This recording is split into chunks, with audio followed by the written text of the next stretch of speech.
Thank you very much for the invites and for that introduction. I've got 4 slides that I intend to use for my presentation. So allow me to display it. Like all the other speakers, I will respond to the webinar topic on enhancing economic collaboration in the new normal. I'm speaking in my personal capacity as an expert, not necessarily representing official SADC views or institutions that I'm currently affiliated with. The geographic coverage of our presentation is the 16 member states that constitute SADC, the Southern African Development Community. I'm talking about the policies that are developed, coordinated, and facilitated by the Secretariat for and on behalf of the member states and other stakeholders. The challenge that we are faced with are the disruptions which were caused, the disruptions that were caused by COVID-19. We conducted research and analysis that shows that COVID-19 impacts on Southern economies was severe. The degree of severity varies from member state to member state, but generally trajectory and pace of economic development and regional integration has slowed down in the region. As a result of COVID-19, we saw weaknesses in our region. Mr. Lovemore, sorry to interrupt, but could you speak to the mic because we couldn't really hear you very clear. Thank you. I'll try to improve that. Is it better now? Yeah, it's better, but if you can come nearer to the mic, or maybe louder a little bit.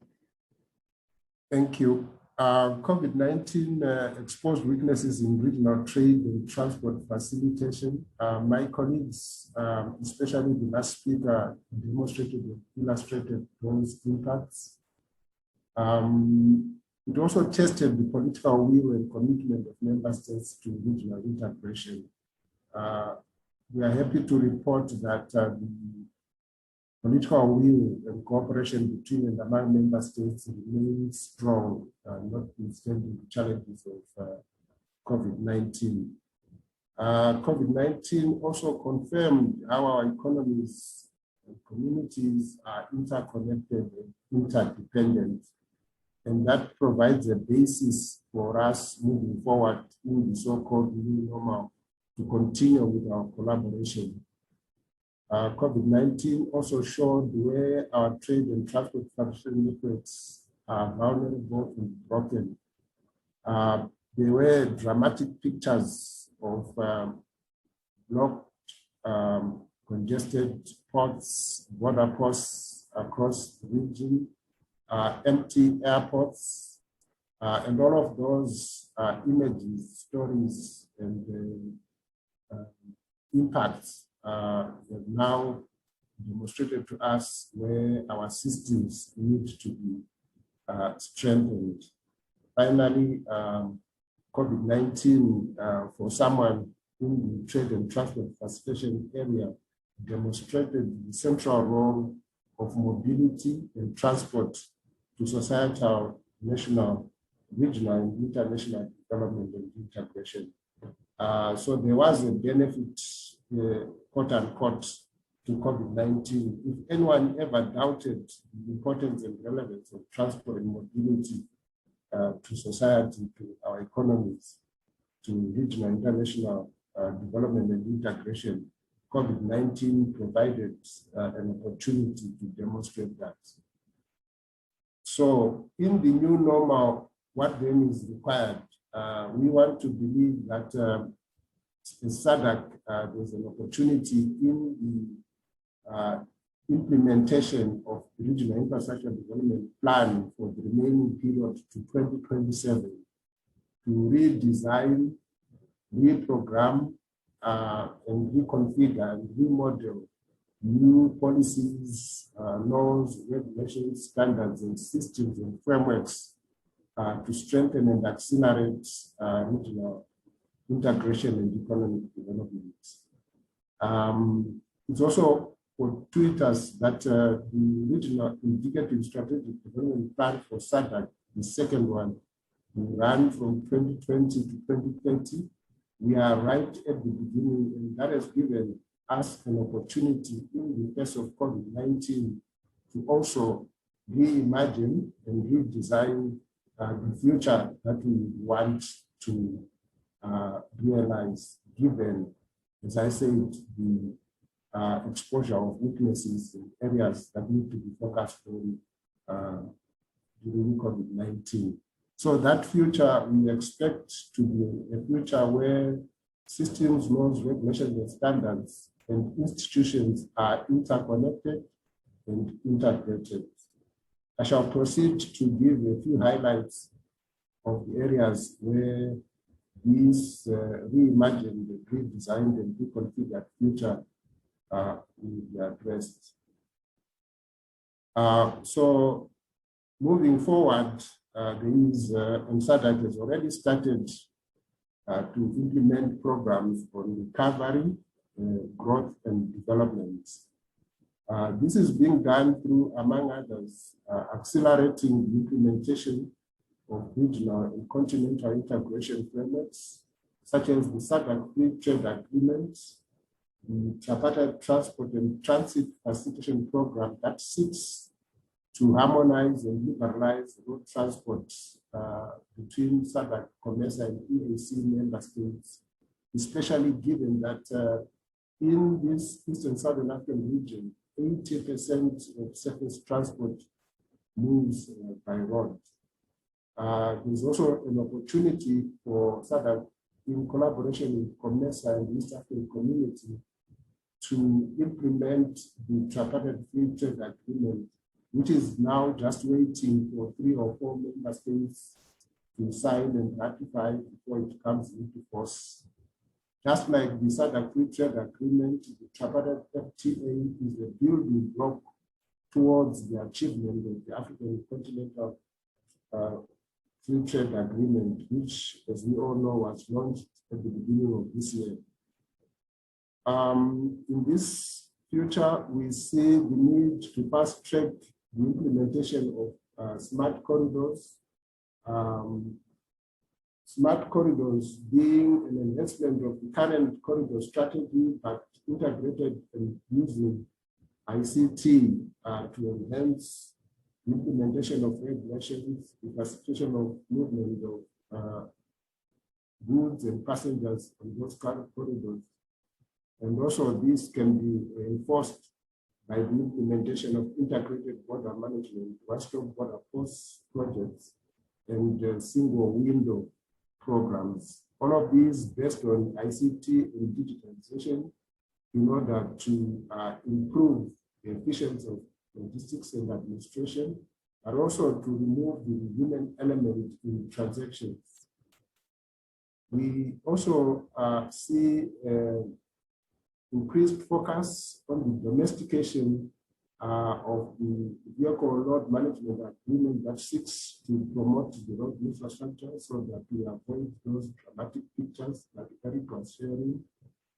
Member states in SADC, COMESA, and EAC have now agreed on a regime of load limits, bid formulas, and how to manage loads and abnormal loads in our region. This is captured in this vehicle load management agreement that now need to be domesticated by member states so that it is effective. In addition, SADC, in collaboration with COMESA and the East African community, have agreed on a set of harmonized laws, regulations, and standards with respect to driver licensing and inspection of vehicles, movement of dangerous goods, and law enforcement in the region. A set of model laws have been developed, and these now are going to be fast-tracked by member states through domestication and implementation, so that we move toward the development of a single road transport market in East and Southern Africa, where the rules, regulations, and standards are harmonized, and we reduce the number of checkpoints that Eric was highlighting. We also reduce opportunities for corruption, which arises when systems are not harmonized or synchronized. That will then lead to improved cross-border movement of goods and services in our region. We also see in this period the need for accelerated implementation of regional trade and transport systems which we have developed, such as the corridor trip monitoring system. It is a system originally designed to facilitate movement of goods and services during COVID-19.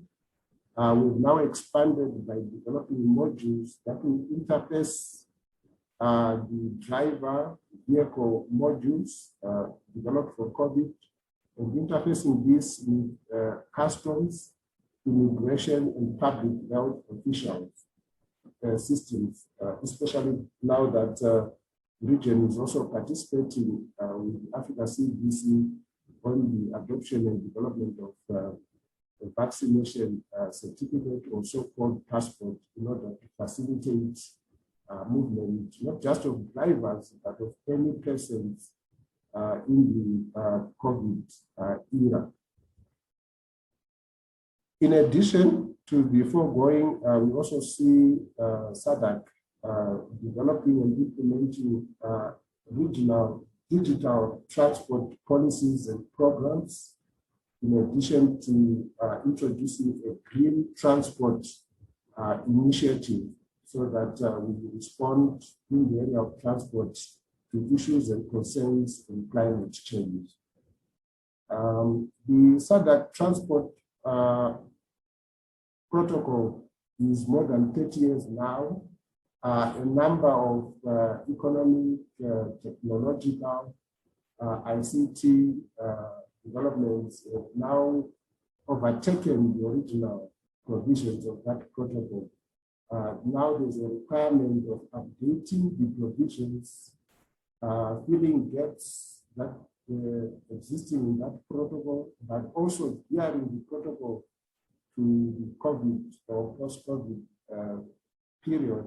So that protocol now is in the process of being reviewed and revised, and we are hoping that towards the end of this year, a revised and updated protocol that will act as a blueprint for member states to coordinate their policies and programs in trade and transport will be in place.